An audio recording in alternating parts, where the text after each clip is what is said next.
why is education and awareness so important? I think it's important because when I was diagnosed with rheumatoid arthritis at 29, I was so shocked that what I was experiencing was even arthritis. I actually made my rheumatologist test me for everything other than RA because I was like, this doesn't make sense. I thought arthritis was just joint pain. So I actually fell victim to the misconceptions of arthritis. And so I think the awareness and the education about there to everyone not only helps people understand that arthritis is a serious disease, but also help them recognize the symptoms so that they start treatment earlier because diseases have better outcomes when treated earliest. And like Eileen said, I was diagnosed 3 years later than planned. So I was having weird symptoms, chronic fatigue, joint pain. And I was in high school at the time. So doctors were like, oh, you're just an active teen, you have growing pains, stuff like that. But, even with my dad having psoriasis, there wasn't anyone in my family or friend group who had any form of arthritis. So even with the knowledge of having a family member with an autoimmune disease, it wasn't really looked upon that I would have arthritis at 18. So, when I went to see my pediatrician, she was like, oh, you're fine. But I kept kind of egging her on. Like, I basically went on Google and did what you're not supposed to do and pretty much self-diagnosed myself. And then I went back 2 years later and I was like, my hands look a little different. And it was more something that I could notice. And she was like, yeah, you should go see someone. And ironically, her sister happened to be a rheumatologist, but throughout those 2 years I was complaining to her, she didn't find it necessary for me to go even seek an opinion.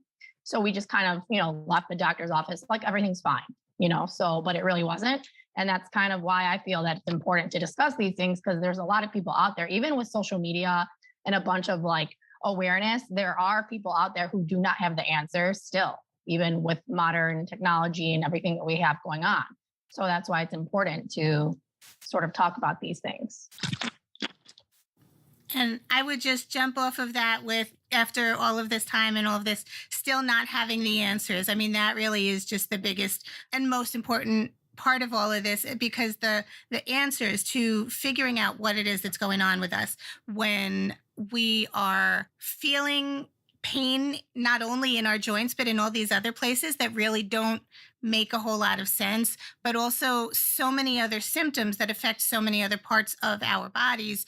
In trying to figure out what it is that's going on and trying to figure out what's wrong, it's so important both for the actual tangible physical medical diagnosis and treatment, but also in how we are perceived and understood by the people around us. And that's the people in our families. That's the people that we work with. That's just general society and kind of how they look at us with arthritis, with disabilities and all of that. And the more we can raise awareness, the more we can talk about what this is and what it means, the closer we get to that kind of understanding.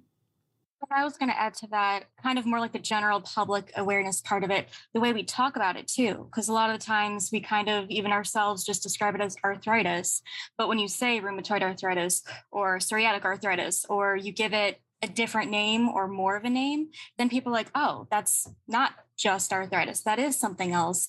And then on the day when we start talking about them, more people are like, oh, I've heard of that. I don't really know what that is. So it's the day to learn what this is and understand more about it.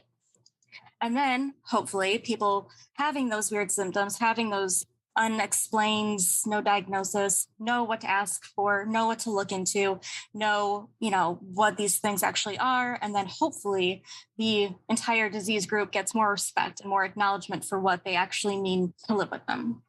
Wow. You all just had really, really great examples. I have nothing else to add. Show over. But seriously, what you all really explained very poetically almost was a journey.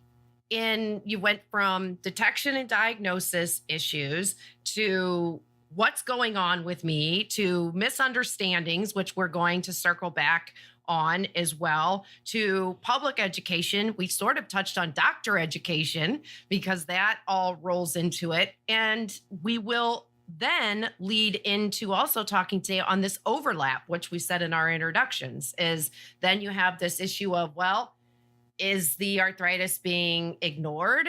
Is it being ignored because the doctor doesn't think I have it? Am I too young? Is it being ignored because it's not typically associated with my disease? There's just a lot that goes around the arthritic component that if we understood it, and we, meaning family members, meaning doctors, meaning the public, we could really start to see better detection, better diagnosis, earlier treatment, better quality of life. It all equals into this equation just on this word. And then it even equals into better overall health care, regardless of where you live, regardless of what country, and better outcomes for the healthcare system. Because if we're being treated early and we have better outcomes, then we have less chance of having comorbidities from uncontrolled inflammation.